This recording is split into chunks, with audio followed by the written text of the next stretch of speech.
శ్రీమతి D Kameshwari గారు రాసిన శిక్ష 4వ ఎపిసోడ్. చదువుతున్నది దేవి. అయినా నిబ్బరంగానే నిలదొక్కుని, డబ్బు ఇవ్వకపోతే ఏం చేస్తావు? సూటిగా అడిగింది. చెయ్యడానికి ఏముంది? నాకు తెలిసిన రహస్యం జమీందార్కి చెప్పి వెళ్తాను. చెప్తే నీకు కలిగే లాభం ఏమిటి? నాకు లాభం లేకపోయినా నీకు నష్టమన్న సంగతి నీకు తెలుసు. అసలు ఈ సంగతి జమీందార్ గారికి తెలిస్తే నీవి రహస్యం దాచి ఆయన్ని మోసం చేసినందుకు ఆయన ఊరుకుంటారు అని అనుకుంటున్నావా? తర్వాత నీ గతి ఏమవుతుందో ఆలోచించుకో. శ్యామల ఎంత నిబ్బరంగా నటించినా ఆమె కళ్ళల్లో వణుకు ఆరంభమైంది. గుండె దడ, ఒళ్ళంతా చెమట పట్టింది. ఒక్క క్షణం ఆలోచించి, సరే, డబ్బిచ్చాక కూడా నీవు ఆయనతో చెప్పవని నమ్మకం ఏమిటి అంది. చెప్పను, నాకు కావాల్సింది డబ్బు. ఆ డబ్బు ముట్టాక నువ్వేం చేస్తే నాకేం అవసరం. శ్యామల ఒక్క క్షణం తటపటాయించి లోపలికి వెళ్ళింది. 1000 రూపాయలు తీసుకొచ్చి ఇచ్చి, జాగ్రత్త, మళ్ళీ ఇంటి చుట్టుపక్కల కనిపిస్తే ఊరుకోను. ఈ రహస్యం పైకి వచ్చింది అంటే నీ వల్లే అని నాకు అర్థమవుతుంది. అప్పుడు నేనేమైనా నిన్ను మాత్రం ఉపేక్షించను. బ్లాక్మెయిల్ చేస్తున్నావని జైల్లో పెట్టిస్తాను. అర్థమైందా? వెళ్ళు ఇక్కడి నుంచి. మళ్ళీ నా ఎదుటికి రాకు ఎప్పుడు. తిరస్కారంగా తీక్షణంగా తలుపు మూసింది శ్యామల. అతను ఒక్క నవ్వు నవ్వి బయటికి వెళ్ళిపోయాడు. శ్యామల సోఫాలో వాలిపోయి తలబట్టుకుంది. ఎదురు చూడని ఈ హఠాత్ సంఘటనకి ఆమె ధైర్యం సడలిపోయింది. ఆ రోజంతా శ్యామల మనసు పాడైంది. బ్లాక్మెయిల్కి అలవాటు పడినవాడు ఒకసారితో వదులుతాడా? మళ్ళీ మళ్ళీ వస్తుంటే ఎన్నిసార్లు తను డబ్బు ఇవ్వగలదు? రంగారావుకి తెలియకుండా ఎంత డబ్బు ఖర్చు పెట్టగలదు? అసలు ఈ మనిషి ఆయన కంటపడితే ఎంత ప్రమాదం? ఇలా చాటుమాటుగా తన హస్తమాను వస్తూ పోతూ ఉంటే పనివాళ్ళు ఏమనుకుంటారు? అసలు ఇంతకీ ఈ విషయం అతనికి ఎలా తెలిసింది? అసలు అతను ఎవరు? రంగారావుకి ఈ విషయం తెలిస్తే తను ఎలాంటి పర్యవసానాన్ని ఎదుర్కోవాలి? ఆయన దగ్గర ఈ విషయాన్ని దాచినందుకు ఎంత మాత్రం క్షమించరు. కానీ ఎలా చెప్పడం? చెప్తే క్షమిస్తారా? ఎంత ఆలోచించినా శ్యామలకి ఏం చేయాలో అర్థం కాలేదు. తన కర్తవ్యం తట్టలేదు. ఇలాంటి పరిస్థితి ఎదుర్కోవలసి వస్తుందని ఊహించని శ్యామల మనసంతా ఈ సంఘటనతో అల్లకల్లోలమైపోయింది. ఇలాంటి పరిస్థితిలో చిక్కుకున్నందుకు తనకి తాను నిందించుకుంది.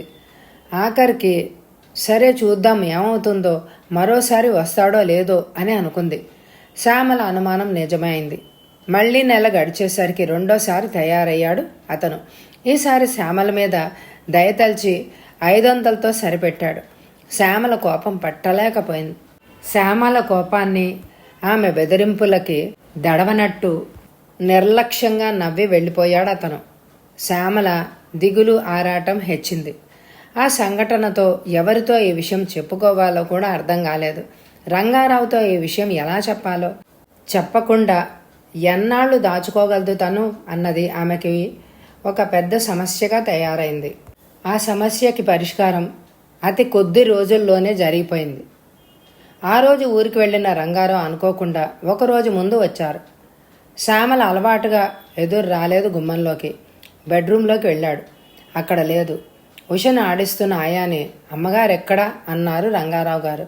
ఎవరో వస్తే, అమ్మగారు పుస్తకాల గదిలో మాట్లాడుతున్నారు బాబు అంది ఆయా వినయంగా. ఎవరో మగవాడేనండి. రంగారావు ఎవరా అని ఆశ్చర్యపడి ఎవరో చూద్దామని లైబ్రరీ వైపు నడిచాడు. గది తలుపులు వారగా ఉన్నాయి. గదిలో శ్యామల గొంతుతో మరొక అపరిచితుడి గొంతు వినిపించింది. ఆ మాటలు చెవిన పడగానే అప్రయత్నంగా గుమ్మం ముందు ఆగిపోయారు రంగారావు. నిజం జమీందారికి తెలిస్తే మీ ఇద్దరి గతి, పాప భవిష్యత్తు ఏమవుతుందో తెలుసా? మర్యాదగా నేను అడిగింది ఇచ్చేస్తే ఈ రహస్యం బయటికి పొక్కదు. మగ గొంతు. ఇప్పటికి 2 సార్లు అయింది. ఇలా ఇస్తున్నంత కాలం నువ్వు మళ్ళీ మళ్ళీ అడగవని నాకేంటి నమ్మకం? శ్యామల గొంతు తీక్షణంగానే ఉంది. ఇక రాను, మాటిస్తున్నాను. నిన్ను నమ్మమని ఎక్కడుంది? ఛీ, నువ్వింత దుర్మార్గుడివి అని అనుకోలేదు. నన్ను ఎందుకు ఇలా ఏడిపిస్తున్నావు? నీకు నేనేం అపకారం చేశాను? పాప మీద నీకెందుకింత పగ? ఆ మాటలు విన్న రంగారావు ఒక్క క్షణం వింటున్నది ఏమిటో అర్థం కానట్టే నిలబడ్డాడు. మరుక్షణం ఆయన మొహం నల్లగా మారిపోయింది. ఆయనకు తెలియకుండానే గదిలోకి అడుగు వేశారు. ఆయన్ని అలా అనుకోకుండా హఠాత్తుగా చూసిన ఇద్దరు నిశ్చేష్టులయ్యారు. శ్యామల పై ప్రాణాలు పైనే పోయాయి. రంగారావు ఇద్దరి వంక ఒక్కసారి చూసి, ఏమిటిది, ఏమిటా రహస్యం గంభీరంగా అడిగారు. తుఫాను ముందు ప్రశాంతతలాగా నిశ్చలంగా గంభీరంగా అడిగారు ఆయన. అతను శ్యామల వంక ఆయన వంక చూసి మరుక్షణం అక్కడి నుంచి పారిపోబోయాడు. అడుగు కదిపావంటే నరికేస్తాను. ఆ రహస్యం ఏమిటో చెప్పు. రంగారావు గుమ్మానికి అడ్డంగా చేతులు పెట్టి గంభీరంగా అడిగాడు. అతను ఒక్క క్షణం నిస్సహాయంగా చూసి తడబడుతూ, ఉష అనాథ కాదు, ఆవిడకి తెలుసు, గట్టిగా అడగండి, ఆమె చెప్తుంది అంటూ ఆయన పక్క నుంచి దూసుకుపోయాడు. రంగారావు ఒక్క క్షణం తెల్లబోయి తేరుకొని చూస్తే అక్కడ శ్యామల కూడా లేదు. రాబోయే ప్రళయాన్ని ఊహించి ఆ రోజంతా శ్యామల రంగారావు గారి నుంచి మొహం చాటేసుకుని తిరిగింది. ఆయనకి ఒంటరిగా కనపడకుండా జాగ్రత్త పడింది. ఆయనకి కోపం విజృంభిస్తే తట్టుకు నిలబడడం కష్టమని ఎందరి నోటో వింది. కానీ అలాంటి పరిస్థితి అప్పటి వరకు ఆమెకు తటస్థపడలేదు. కానీ ఇప్పుడు శ్యామలకి ఏం చేయాలో, ఆ పరిస్థితిని ఎలా ఎదుర్కోవాలో అంతుబట్టలేదు. కానీ ఆశ్చర్యంగా రంగారావు ఆ విషయం మర్చిపోయినట్టు, ఏమీ జరగనట్టు గంభీరంగా ఉండిపోయాడు రోజంతా. ఆ రాత్రి బాగా పొద్దుపోయాక ఆయన పడుకుని ఉన్నారన్న నమ్మకంతో చడి చప్పుడు లేకుండా గదిలోకి ప్రవేశించింది శ్యామల. మెల్లగా నడిచి మంచం చేరేంతలో లైట్ వెలిగింది. ఆమె బెత్తరపోయింది. రంగారావు సోఫాలో కూర్చుని ఉన్నాడు. శ్యామల వంక ఒక్క క్షణం పట్టి పట్టి చూశాడు. నీకోసమే చూస్తున్నాను, ఎంత ఆలస్యం చేశావే? ఆయన గొంతు ప్రశాంతంగా ఉంది. తుఫాను ముందు ప్రశాంతి అనుకొని చిన్నగా వణికింది శ్యామల. ఉషని పడుకోబెడుతున్నాను, తడబడుతూ జవాబిచ్చింది. రా, ఇలా కూర్చో. ఒక సోఫా చూపించారు ఆయన. ఆమె ఊహించిన కోపావేశానికి బదులు ఈ శాంతం, సౌమ్యత ఆమెను ఇంకా బెదిరిస్తున్నాయి. అలజడితో సోఫాలో ముడుచుకొని కూర్చుంది. రంగారావు గంభీరంగా శ్యామల వంక చూశారు. శ్యామల, నువ్వు అందమైన దానివి, తెలివైన దానివి అన్న సంగతి తప్పించి నీ గురించి కానీ నీ పుట్టు పూర్వోత్తరాల గురించి కానీ నాకేం తెలియదు. తెలుసుకోవాలని ప్రయత్నం కూడా చేయలేదు. అయినా నీపై నమ్మకం ఉంది. నీ ప్రవర్తన మీద విశ్వాసంతో నేను పెళ్ళాడాను. వంశ ప్రతిష్టలకి ప్రాణం పెట్టే నేను నీ కోసం అవన్నీ తృణప్రాయంగా ఎంచి నిన్ను చేపట్టాను. నా ఎడల నీకెలాంటి భావం ఉన్నా లేకపోయినా కేవలం మానవ ధర్మంగా నేనుంచిన నమ్మకాన్ని, విశ్వాసానికి బదులు ఇవ్వాలి నువ్వు.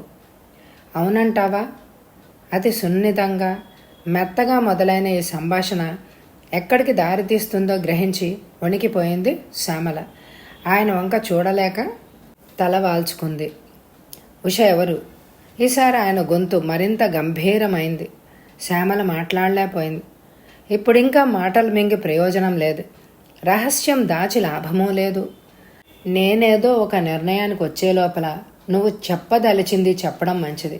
ఆ తర్వాత విచారించినా ప్రయోజనం లేదు. శ్యామల కళ్ళల్లో నీళ్లు తిరిగింది. ఉష ఎవరో నీకు తెలుసన్న సంగతి తెలుస్తూనే ఉంది. మధ్యాహ్నం జరిగింది చూశాక, విన్నాక ఏమాత్రం బుద్ధున్న వాడికైనా అర్థమవుతుంది. ఇంకా ఇప్పుడు నేను అడిగేది అది ఎవరికి పుట్టింది అని కరకుగా అడిగారు. శ్యామల ఒక్కసారి తలెత్తి చురుగ్గా చూసింది. కళ్ళు నీటి పొరలతో మెరిశాయి. మీరు ఊహించింది సరికాదు, పొరపడుతున్నారు. పొరపాటు ఇప్పుడు పడడం ఏంటి? నిన్ను పెళ్ళాడినప్పుడే పొరపడ్డాను. ముఖాన్ని, మాటలని చూసి మోసపోయాను. నీ అందంలాగే నీ మనసు, నీ గతం నిర్మలమైంది అనుకోవడం పొరపాటు కదూ. మట్టిలో అణిగిపోయిన వజ్రమే అని అనుకున్నానే కానీ ఈ నిజం, నీ రూపం బొగ్గని మర్చిపోవడం పొరపాటు కదూ. కానీలే, అయిపోయిన దానికి బాధపడే మనిషిని కాదు నేను. పరిస్థితి క్రమంగా మారుతోంది. రంగారావు గొంతు కఠినంగా తీవ్రం అవుతోంది. మీరు నన్ను అపార్థం చేసుకోకండి. ఇందులో నన్ను శంకించవలసింది ఏమీ లేదు. నేనే పాపం ఎరగను. నా మాట నమ్మండి. శ్యామల దీనంగా అంది. ఉష ఎవరు? కోటంట తిరిగి ఆ రౌడీ కూతురేనా? ఈ రహస్యం దాచడానికి ఇంతవరకు ఎంత డబ్బు తగిలేశావు? తీక్షణంగా చూశాడు రంగారావు. శ్యామల దీనంగా నిస్సహాయంగా చూసింది. ఉష ఎవరో చెప్పలేదు. చెప్పనని ఒకరికి మాటిచ్చాను. దయచేసి ఆ సంగతి అడక్కండి. మీ నుంచి దాచాలని కాదు, మీకు చెప్పగలిగే శక్తి నాకు లేదు. నిజం చెప్తున్నాను. ఉషకి తల్లిదండ్రులు లేరు. ఉష మన ఇంటికి వచ్చేదాకా అతనెవరో నాకు అసలు తెలియదు. రంగారావు హేళనగా నవ్వాడు. శ్యామల, అబద్ధం ఆడినా అడ్డికినట్టే ఉండాలి. అతడెవరో తెలియకుండానే 2 సార్లు డబ్బిచ్చావన్నమాట. శ్యామల, ఇంకా నన్నెందుకు నమ్మించాలని చూస్తున్నావు? ఎందుకు ఇంకా నటిస్తావు? ఆయన గొంతు కంపించింది. భగవంతుడు సాక్షిగా చెప్తున్నానండి, అతడికి నాకు ఏ సంబంధం లేదు. దయచేసి నన్ను అర్థం చేసుకోండి. తొందరపడి అవమానించకండి నన్ను. అయితే ఉష ఎవరో చెప్పు. శ్యామల నిస్సహాయంగా చూసింది. కొద్ది క్షణాలు ఆమె జవాబుకి ఎదురు చూసి, సరే ఇంకా మాట్లాడవలసింది ఏమీ లేనట్టుగా లైట్ ఆర్పి మంచం మీద పడుకున్నారు రంగారావు గారు. ఆయనకి బాగా కోపం వచ్చిందన్న సంగతి శ్యామలకు అర్థమైంది. కానీ అప్పటికి ఆ గండం గడిచినందుకు సంతోషించింది. కానీ ఆ సంతోషం తెల్లారేసరికి మాయమైంది. ఉదయం శ్యామల నిద్ర లేచేసరికి ఆయన ఇంకా లేవలేదు. శ్యామల మామూలు అలవాటు ప్రకారం కాలకృత్యాలు తీర్చుకుని పూజ ముగించి 1 గంట పోయాక కాఫీ కప్పుతో గదిలో ప్రవేశించింది. అలవాటుకు విరుద్ధంగా రంగారావు అప్పటికి లేచిపోయారు. అంతేకాదు స్నానం కూడా ముగించి బట్టలు వేసుకున్నారు. మంచం మీద ఆయన సూట్ కేస్ సర్ది ఉంది. శ్యామల ఆశ్చర్యంగా, అప్పుడే లేచారే, ఎంత ఉదయాన్నే, ఎక్కడికి ప్రయాణం పెట్టుకున్నారు అంది. రంగారావు మాట్లాడలేదు. ఆయన చూపులో నిశ్చలత, ఒక విధమైన స్థిరత్వము చూసిన శ్యామలకి సగం సంగతి అర్థమైంది. రాత్రి జరిగిన సంభాషణ పూర్తి కాలేదన్నది అర్థం చేసుకుంది. బట్టలు వేసుకుని అద్దం ముందు నిలబడి దువ్వుకొని సావకాశంగా శ్యామల వైపు చూశారు. శ్యామల, రంగారావు గొంతు దృఢంగా ఉంది. నిన్న ఈ సంఘటన జరిగిన దగ్గర నుంచి నేను ఒకటే విషయం ఆలోచిస్తున్నాను. ఈ అవమానానికి పరిష్కారం ఏమిటి అని. ఇది నా ఒక్కడిదే కాదు, మొత్తం మా వంశానికే ఘోర అవమానం. వంశం పరువు ప్రతిష్టలకి ప్రాణం పెట్టే నేను తొందరపడి చిన్న తప్పు చేసినందుకు నాకీ శిక్ష సరైందే. ఇంత జరిగాక ఇంకా మన ఇద్దరి మధ్య పాత భావాలకు చోటు ఉండదు. అలా నేను నిన్ను బయటికి పంపి నా పరువు ప్రతిష్టలకి భంగం కలిగించుకోను. ఈ నిజం బయటపడ్డాక ఇంకొకరెవరైనా అయితే ఏం చేసి ఉండేవారో. అయినా నిన్నంత అభిమానించిన ఈ చేతులతో అంత పని చేయలేకపోయాను. ఆ అసక్తత నాది. రాత్రంతా ఆలోచించక మనిద్దరిలో ఎవరో ఒకరు మిగిలి ఉండడం మంచిదన్న నిర్ణయానికి వచ్చాను. అంతకన్నా గత్యంతరం కనపడలేదు. చెప్పింది అర్థమైందనుకుంటాను. నేను మద్రాసు వెళ్తున్నాను. నేను మళ్ళీ తిరిగి వచ్చేసరికి ఈ ఇంట్లో ఇదివరకటి శ్మశాన శాంతే కనపడాలి. 2 రోజుల్లో నాకు టెలిగ్రామ్ అందకపోతే నీవు మొండికెత్తితే సరే, నువ్వింకా నన్ను చూడలేవు అంటూ ఆయన సూట్ కేస్ చేతిలోకి తీసుకున్నారు. ఇంకా చెప్పవలసింది ఏమీ లేనట్టు గుమ్మం వైపు అడుగులేశారు. చెకుతిరాలై చేష్టలు డక్కి అయోమయంగా వింటున్న శ్యామల అదిరిపడి చటుక్కున తెలివి తెచ్చుకుంది. గబగబా గుమ్మం వైపు మళ్ళింది. ఆగండి, ఒక్క క్షణం నిలబడండి. ఇంత కఠిన శిక్ష విధించాల్సిన ఘోరమైన పాపం నేనేం చేయలేదు. నిజం చెప్తాను, తొందరపడకండి వణుకుతూ అంది. రంగారావు శ్యామల వంక నిర్లిప్తంగా చూశారు. ఆ అవకాశం నిన్న రాత్రి నేను ఇచ్చాను. ఇప్పుడు ఇంకా నీ కట్టుకథలు వినే ఓపిక నాకు లేదు. ఆయన గుమ్మానికి అడ్డంగా ఉన్న శ్యామలని తప్పించుకుని వెళ్ళి కారులో కూర్చున్నారు. ఆగండి ఆగండి, శ్యామల వెంట పరిగెత్తింది. శ్యామల మొహాన్న ఇంత దుమ్ము కొట్టి పరిగెత్తింది కారు. నిశ్చేష్టురాలై ఉండిపోయింది శ్యామల. మద్రాసు చేరిన 3వ రోజున ఆవేదనగా ఆత్రంగా రాబోయే టెలిగ్రామ్ కోసం చూడసాగారు రంగారావు గారు. గత 2-3 రోజులుగా ఆయనగా లేరు.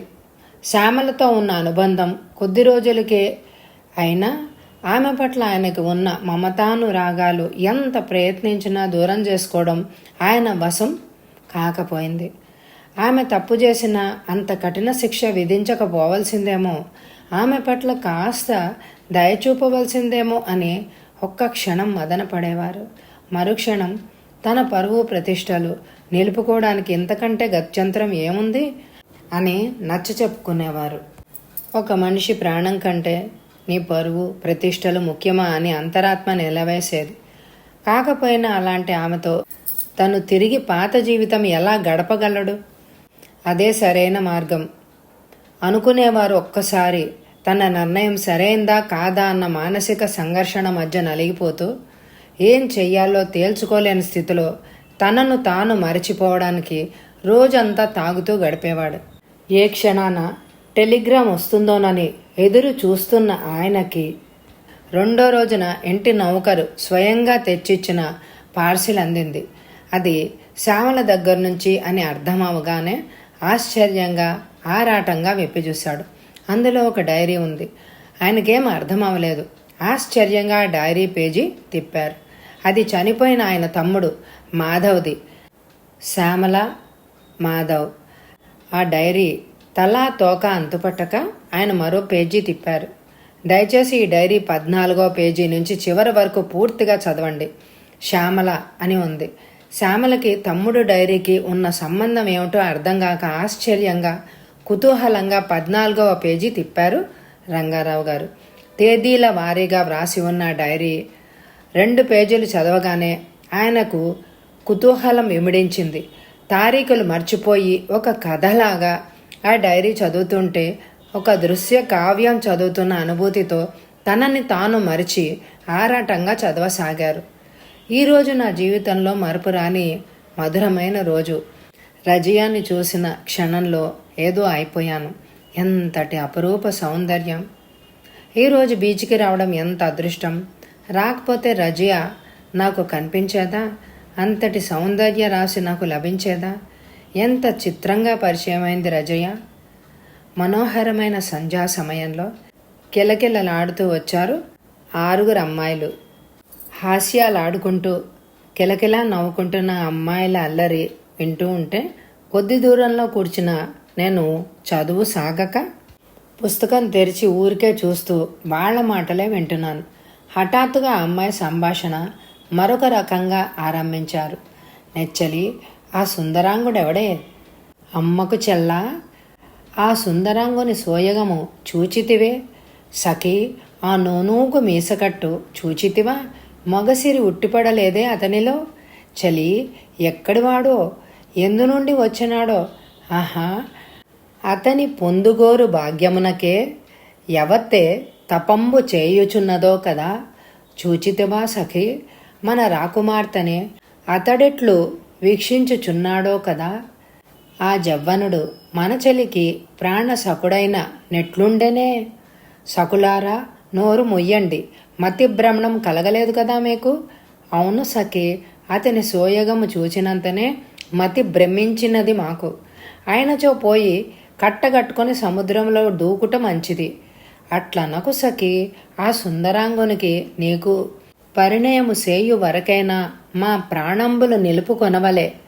ఇదే నే పోయి అతడితో ఎచ్చటివాడో, గంధర్వుడో, నాగలోక వాసియో, ఇంద్రలోక వాసియో, భూలోక వాసియో, భూసురుడో అసురుడో వాని కతంబు తెలుసుకొని వచ్చదా.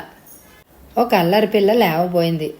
అందరిలో నిజంగా రాకుమారిలాగా ఉన్న అందమైన అమ్మాయి. చాలు చాలు నాటకం, ఇంకా నోరు మూసుకోండి. అతనికి వినపడగలదు. కసిరి చేయి పట్టుకులా కూర్చోబెట్టింది ఆ అమ్మాయిని. వాళ్లలో వాళ్ళు మాట్లాడుకుంటున్న ఆ మాటలు నాకు వినపడలేదనుకుంటే అది వారి పొరపాటే. వాళ్ల చిలిపి మాటలకి అల్లరికి నాకు నవ్వొచ్చింది. అల్లరి ఈ వయసులో కాక మరెప్పుడు అని అనుకున్నాను. వాళ్ళు ఆ మాటల్ని నా గురించి అన్నారని అర్థమైంది. వాళ్ళు నన్ను అల్లరి పట్టించినట్టే నేను కూడా చిన్న తమాషా చేయాలన్న చిలిపి ఊహ వచ్చినట్టు పోజు పెట్టి, ఆహా ఏమి సౌందర్యము, దివి నుంచి భువికి దిగివచ్చిన దేవకన్య, నీవేమో ఇట్టి సౌందర్య రాశిని పొందని ఈ జన్మ వ్యర్థంబుగాదే. ఈమె కథ ఎక్కడదో తెలుసుకునేదా. ఆ మాటలు పైకంటూ వాళ్ల వైపు చూశాడు. వాళ్ళందరూ నోరు తెరిచి మూయడం మర్చిపోయారు. ఒక్క క్షణం మరుక్షణంలో అందరి మొహాల్లో సిగ్గుతో కందిపోయాయి. తడబడిపోయారు. అది గమనించనట్లే. ఇష్ట సకులారా, ఈ సుందరాంగి, ఈ రాజకుమార్తె ఎవరో తెలిపెదరా? ఔరా, ఈమెని చూసినంతనే నా ఒడలు పులకించుచున్నదే. చెలికత్తెల్లారా, మీ సఖి వివరములేమి తెలుసుకొననిదే నా మది శాంతించదు. ఆమె ఎవరో చెప్పి నన్ను చరితార్థుణ్ణి చేయండి. చేతులు జోడించి వినయంగా అన్నాను. అందరూ బిక్క చచ్చిపోయి చూస్తూ ఉండిపోయారు. ఆహా జవ్వని, ఏమి నీ సోయగము? నిన్ను పొందని ఈ నా జన్మం వేళ ఏ దేశపు రాజకుమార్తెవో, ఏ దివి నుంచి దిగివచ్చిన దేవకన్యవో నాపై కృప చూపవా? నీ కృపా వీక్షణంబు నాపై బరసి నా ఈ మదన తాపము చల్లార్చవా? చేతులారా నన్నెట్టు మదనాగ్నికి లోను చేయుట నీకు న్యాయమా? మీ నెచ్చలి పొందు నాకు సమకూర్చరా? ఓ జవ్వని, ఓ సుందరాంగి, నిన్ను చూసిన క్షణమే నీకు దాసుడనైనాను. ఈ క్షణమందే ఈ ప్రకృతి సాక్షిగా నిన్ను గంధర్వ వివాహం ఆడెదా? నీ అంగీకారము తెలిపి నన్ను కృతజ్ఞుణ్ణి చేయవా? కావ్య నాయకుడిలాగా పోజు పెట్టి ఆమె ముందు మోకాళ్ళ మీద కూర్చున్నాడు. అందరి మొహాలు సిగ్గుతో ఎర్రబడ్డాయి. ఏం చెప్పాలో తెలియక కలవరపడిపోయారు. ముఖ్యంగా అందమైన ఆ అమ్మాయి నా వైపు చూడలేనట్టు తల భూమిలోకి వాల్చేసుకుంది. అమ్మాయిలందరూ ఒకరి వైపు ఒకరు చూసుకున్నారు. చటుక్కున ఆ అమ్మాయి హఠాత్తుగా లేచి పరుగు పెట్టింది. వెంటనే కర్తవ్యం అర్థమైనట్టు మిగతా అంతా లేచి పరిగెత్తారు, నవ్వుకున్నారు. ఆ సాయంత్రం జరిగిన తమాషాకి మనసు నిండా ఏదో ఆనందం ఆవరించింది.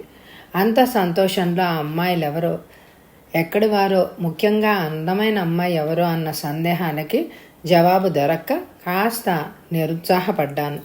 ఆ తర్వాత నెల రోజుల తర్వాత కనిపించిన ప్రతి ఆడపిల్ల వంక చూసేవాణ్ణి ఆశగా, ఆరాటంగా అందమైన అమ్మాయి కోసం. రోజులో ఏదో క్షణం ఆమె గుర్తుకు రాక మానేదే కాదు. ఆఖరికి నా మొర భగవంతుడు ఆలకించాడు. ఆ రాత్రి ఎమర్జెన్సీ అపెండిసైటిస్ కేసు వచ్చింది. అప్పుడు పేషెంట్ని అపస్మారక స్థితిలో మోసుకొచ్చారు. ఆ కేసు ఎవరో కాదు, నా దేవకన్య. ఒక్క క్షణం కర్తవ్య విముఖుడిలాగా నిలబడిపోయాను. ఆ క్షణంలో ఆ అమ్మాయి ప్రమాద పరిస్థితి కలిగిన ఆందోళన కంటే తిరిగి ఆమె ఆ విధంగా కనిపించిన ఆనందం ఎక్కువైంది. ఆ తర్వాత చకచకా పరీక్షలు, సర్జన్కి ఫోను, ఆపరేషన్ థియేటర్ రెడీ చేయడం అంతా యాంత్రికంగా జరిగిపోయింది. ఆ అమ్మాయిని తీసుకొచ్చిన ఇద్దరు మిత్రురాండ్లు ఇచ్చిన సమాచారం ఆ అమ్మాయి ఉనికిని తెలియపరిచింది. ఆమె పేరు రజయ. ఉమెన్స్ కాలేజీలో బీఎస్సీ చదువుతోంది. హాస్టల్కి వచ్చాక ఒకే ఊరి వారైన ఆ ముగ్గురు అమ్మాయిలు కలిసి ఒక చిన్న ఇల్లు అద్దెకు తీసుకున్నారు. ఇదివరకు అప్పుడప్పుడు కడుపు నొప్పి వస్తే ఏదో అనుకున్నారు. ఇవాళ ఉదయం నుంచి కడుపు నొప్పి, వాంతులతో బాధపడింది. అజీర్ణం అనుకుందట. సాయంత్రం నుంచి జ్వరం మొదలై రాత్రి అయ్యేసరికి ఒంటి మీద తెలివిలేని స్థితిలో పడగానే ఆ ఇద్దరు అమ్మాయిలు గాబరా పడి ఆసుపత్రికి తీసుకొచ్చారు. ఆ కథ విని అంత నిర్లక్ష్యంగా ఆలస్యం చేసినందుకు మందలించాను. ఆ అమ్మాయిలిద్దరూ అక్కడ హౌస్ సర్జన్గా ఎదురైన నన్ను చూసి చాలా ఆశ్చర్యపోయారు.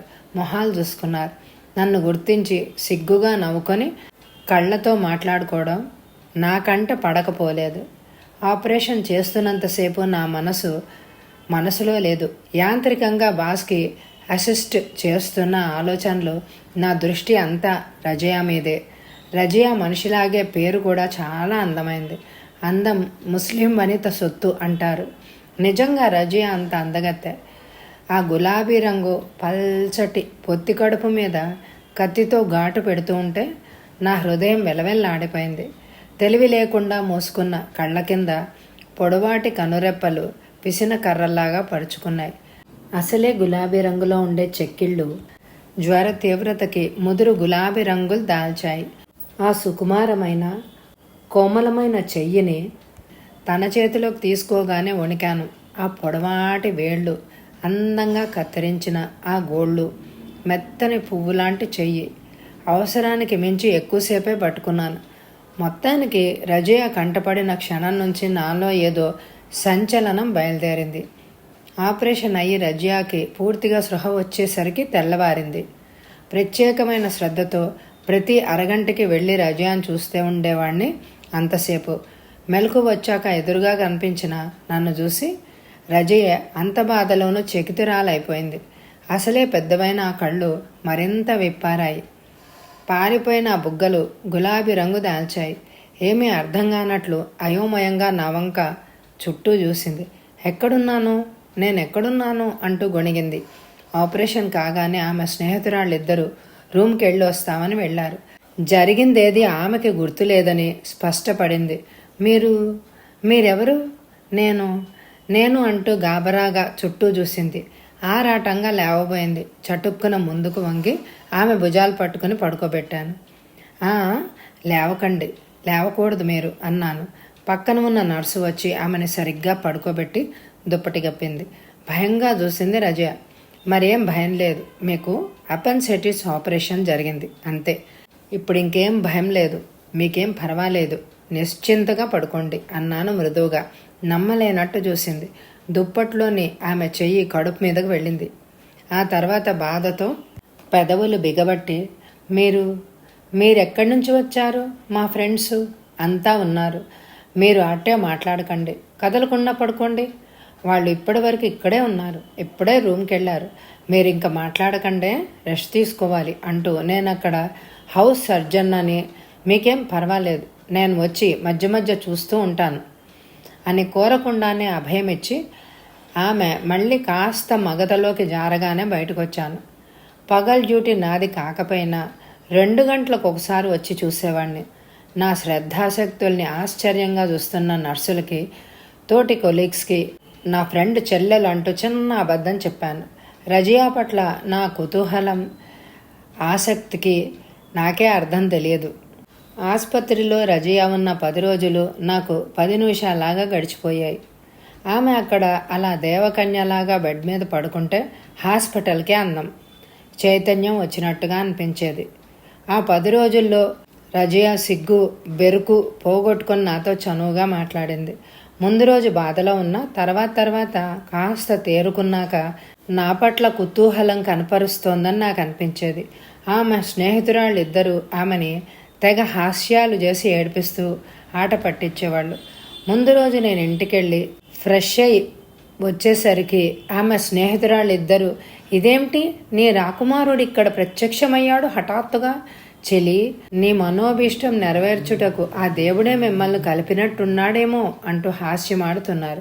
రజయ కోపం నటిస్తూ, నోరు మూసుకోండి లేకపోతే దవడ వాయించేస్తాను అని అంది. పాపం నిన్న రాత్రి నీ రాకుమారుడి మొహం చూడవే, ఏం గాబరా పడిపోయాడు. ఇటు పరిగెత్తి అటు పరిగెత్తి ఫోన్లు చేసి తెగ హడావిడి పడిపోయాడు. పాపం ఏడుపొక్కటే తెరవాయ్యానుకో. ప్రతి పేషెంట్ మీద ఇంత దయ, అటెన్షన్ చూపిస్తే ఈ ధర్మాసుపత్రులలో ధర్మం అనేది గగన కుసుమం అవ్వకపోయేదే కదా. బాగుందే నెచ్చలి నీ మాట. అందరూ మన రజియా అంత అందగత్తెలే అయి ఉంటే డాక్టర్లందరూ పరిగెత్తి పందాలు వేసుకుని సేవలు చేయగలరా? అయితే ఈ చిన్నదాని అందానికి ఆ సుందరాంగుడు బోర్లా పడుంటాడు. ఆహా, కావలిస్తే ముందు పళ్ళు వెరగొట్టుకున్నాడో లేదో చూడు. అబ్బబ్బా ఏమిటే గోల, అర్థం పర్థం లేకుండా ఈ వాగుడేంటి? పొండి ఇక్కడి నుంచి. పోతాం, మీ రాకుమారుడు డ్యూటీలో ప్రవేశించని. ఇంకా పక్కన నిలబడి వినడం సభ్యత కాదని లోపలికి ప్రవేశించాను. ఏంటి మీ స్నేహితురాల్ని పాపం ఇబ్బంది పెట్టేస్తున్నారు అన్నాను. వాళ్ళ మాటలు నేను విన్నానని గుర్తించగానే ముగ్గురు సిగ్గుతో తలలు దించుకున్నారు. రజియా అయితే కళ్ళు తెరవలేనట్టు మూసుకుని ఉండిపోయింది. ఏం లేదు, నిన్న రాత్రి మీరు పాపం చాలా శ్రమపడ్డారని, మీరుండబట్టి రజియాకు అంత త్వరగా వైద్య సదుపాయం తేలిగ్గా దొరికిందని చెప్తున్నాను అంది రమ నవ్వుతూ. కష్టపడ్డానని ఒప్పుకుంటున్నారు కదా, మరి నా కష్టానికి బహుమతి ఏమి ఇవ్వదా మీ స్నేహితురాలు? కొంటెగా అడిగాడు. అడ్వాన్స్ ముందే ఇచ్చేసింది, శకుంతల చిలిపిగా అంది ఆశ్చర్యంగా చూస్తూ. ఏమిటది అన్నాను. అదే లబ్ డబ్ లబ్ డబ్ అని కొట్టుకుంటుంది చూడండి, దాని పేరు మీ భాషలో గుండెకాయ, హృదయము, మనస. బాబోయ్! రజియా రమ చేతి మీద ఒక్క గిల్లు గిల్లింది. కెవ్వు మంది రమ. రజియా సిగ్గుతో కోపంతో ఎర్రబడిపోయింది. వాళ్ళ చిలిపి మాటలు ఇంకా ఇంకా వినాలని ఉన్నా బొత్తిగా పాపం రజియాని అలా ఇబ్బంది పెట్టడం బాగా లేదు అని అనిపించింది. అందుకే టెంపరేచర్ చార్ట్ షీట్ తీసి చదువుతున్నట్టు నటించాను. రమ శకుంతల కొంటిగా నవ్వుతూ లేచి, రజియా కాలేజీ ఒకటి ఏడ్చింది మా ప్రాణానికి, సాయంత్రం మళ్ళీ వస్తామే, అయినా మేం లేని లోటు రాకుండా చూసుకుంటారులే డాక్టర్ గారు, సాయంత్రం వరకు ఆయన కేర్ ఆఫ్ అడ్రస్లో ఉండు, మేం వెళ్తున్నాం, అమ్మాయి గారికి ఓ టెలిగ్రామ్ కొడతాం, బై డాక్టర్ గారు మేం బీదవాళ్ళం, రజియా అయ్యాల్సిన ఫీజు కింద ఆమె ఏం ముట్ట చెప్తుందో మీరేం పుచ్చుకుంటారో అది మీ ఇద్దరే చూసుకోండి, వస్తాం, టాటా అంటూ తుర్రుమన్నారు. భలే వాళ్లే మీ స్నేహితురాళ్ళు ఇద్దరు, చాలా అల్లరి చేస్తున్నారనుకుంటాను, మిమ్మల్ని తెగ ఆట పట్టించి ఏడిపిస్తున్నారే. రజియా సిగ్గుగా తల వంచుకుంది. ఎలా ఉంది నొప్పి, కాస్త తగ్గిందా, మృదువుగా అడిగాను. వచ్చే ఎపిసోడ్లో వాళ్ళిద్దరూ దగ్గరవుతారా, ఆ ఉష ఎవరి పాప, శ్యామలకు ఉషకి రజియాకు సంబంధం ఏంటి, ఇవన్నీ తెలియాలంటే ఈ ఎపిసోడ్ని తప్పకుండా లైక్ చేయండి. వచ్చే ఎపిసోడ్ కోసం ఎదురు చూడండి. Thank you very much my dear friends.